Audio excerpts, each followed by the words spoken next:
Hello friends, അങ്ങനെ ഞങ്ങൾ കുഴുത്തറയിലെ Baahubali exhibition ഗ്രൗണ്ടിൽ പോയിട്ടുണ്ടായിരുന്നേ. നല്ല മഴയത്താണ് ഞങ്ങൾ പോയത്. നെയ്യാറ്റിൻകരയിൽ നിന്നും വെറും 19 കിലോമീറ്റർ മാത്രം ദൂരെ നടക്കുന്ന ബാഹുബലി എക്സിബിഷനെ പറ്റി പലർക്കും അറിയില്ല എന്നറിഞ്ഞപ്പോൾ ഞാൻ ഞെട്ടിപ്പോയി ഗൈസ്. ഞാൻ കുഞ്ഞായിരുന്നപ്പോൾ മുതൽ ഒട്ടുമിക്ക വർഷങ്ങളിലും ഈ എക്സിബിഷൻ കാണാൻ പോകാറുണ്ട്. കർക്കിടക മാസത്തിലെ എല്ലാ കടകളിലും ഓൾഡ് സ്റ്റോക്കൊക്കെ ക്ലിയർ ചെയ്യുന്ന പതിവാണല്ലേ. അതുകൊണ്ട് ഓൾഡ് സ്റ്റോക്കൊക്കെ ക്ലിയർ ചെയ്യാൻ വേണ്ടിയിട്ട് ഷോപ്പുകാരൊക്കെ കുഞ്ഞു കുഞ്ഞു സ്റ്റോളൊക്കെ ഇട്ട് ഓഫർ സെയിൽ നടത്തുന്ന സ്ഥലമാണ് ഇത്. ഇവിടുത്തെ എക്സിബിഷൻ കാണാൻ എൻട്രി ഫീസ് ഉണ്ട്. ഒരാൾക്ക് 20 രൂപയാണ് ചാർജ് ആകുന്നത്. ഞങ്ങൾ ഓഫീസ് ടൈമൊക്കെ കഴിഞ്ഞ് സമാധാനത്തിൽ ഫുഡൊക്കെ അടിച്ച് ഇവിടെ നിന്ന് തിരിച്ചപ്പോഴേ മഴയൊക്കെ സ്റ്റാർട്ടായിട്ടുണ്ടായിരുന്നേ. കുഴുത്തറയിൽ മഴ കാണില്ല എന്നുള്ള ശുഭപ്രതീക്ഷയിലാണ് ഗൈസ് നമ്മൾ പോയത്. എല്ലാം ഫ്ലോപ്പായി.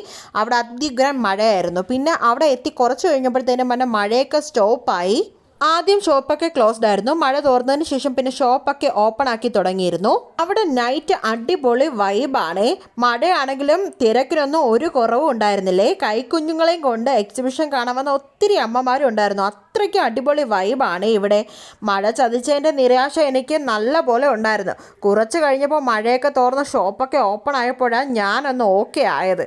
ആരും മഴയത്തൊന്നും അവിടെ പോവാൻ നിൽക്കേണ്ട. അത്രയ്ക്ക് നല്ല വൈബൊന്നും അല്ല. ഭയങ്കര ബോറിംഗ് ആയിട്ട് എനിക്ക് ഫീൽ ചെയ്തു. മഴയത്തൊന്നും പോകാൻ നിൽക്കേണ്ട കേട്ടോ. മഴ ഇല്ലാത്ത ടൈം പോയാൽ നല്ല അടിപൊളി വൈബായിരിക്കുവേ. പിന്നെ നമ്മൾ അവിടുത്തെ കാഴ്ചകളൊക്കെ കണ്ടു. അപ്പോൾ ഒരു ആർട്ടിസ്റ്റ് ഒരാളുടെ ചിത്രം വരയ്ക്കുന്നതൊക്കെ കണ്ടിട്ടുണ്ടായിരുന്നേ. ഞങ്ങൾ പുറത്തിറങ്ങിയപ്പോൾ ട്രേഡുകളെല്ലാം ഇങ്ങനെ ക്ലോസ്ഡ് ആയിട്ട് കിടക്കുന്നതൊക്കെ കണ്ടു. ഫാൻസി ഷോപ്പൊക്കെ ഇങ്ങനെ നിരനിരാന്ന് തുറന്നിരിക്കുന്ന കണ്ടപ്പോൾ ഞാനും ഒട്ടുമിക്ക പെണ്ണുങ്ങളെപ്പോലെ ഒരു സെമി നാഗവല്ലി ആയി ഗൈസ്. അപ്പോൾ നിങ്ങൾ കരുതും ഞാൻ എന്തൊക്കെയോ കാര്യമായി വാങ്ങിക്കാണുമെന്ന്. ഇല്ല ഗൈസ്, നിങ്ങൾ എന്നെ തെറ്റിദ്ധരിച്ചിരിക്കുന്നു. ഒരു 5 നെയ്യാ പൈസയുടെ സാധനം ഞാൻ അവിടെ നിന്ന് മേടിച്ചിട്ടില്ല എന്നതാണ് വാസ്തവം. ഈ മാസത്തെ എൻ്റെ പർച്ചേസിംഗ് ഫണ്ട് ലുലു മോളിൻ്റെ ഓഫർ സെയിലോടെ തീർന്നിരിക്കുന്നു ഫ്രണ്ട്സ്. ഈ വിവരം ഞാൻ നിങ്ങളെ സന്തോഷപൂർവ്വം അറിയിക്കുന്നു. വാങ്ങിയോ വാങ്ങിയില്ലേ എന്നുള്ളതല്ല, നമ്മുടെ മലയാളികളുടെ സ്ഥിരം കലാപരിപാടി ഞാനും അങ്ങ് നടത്തി. അത് തന്നെ, പ്രോഡക്റ്റ് ക്വാളിറ്റി ടെസ്റ്റ്. കണ്ണിൽ കണ്ടതെല്ലാം ഞാനെടുത്ത് അങ്ങ് ടെസ്റ്റ് ചെയ്യാനും തുടങ്ങി. ടെസ്റ്റ് ചെയ്ത് സമയം പോയത് ഞാൻ അറിഞ്ഞില്ല. പക്ഷെ കൂടെയുള്ളവരൊക്കെ അത് മനസ്സിലാക്കി. അങ്ങനെ ക്വാളിറ്റി ടെസ്റ്റ് നിർത്തി വീട്ടിൽ പോകാൻ ഇറങ്ങിയപ്പോഴുണ്ട് ട്രേഡുകളെല്ലാം ഓണാക്കി റെയ്ഡിന് സജ്ജമാകുന്നു.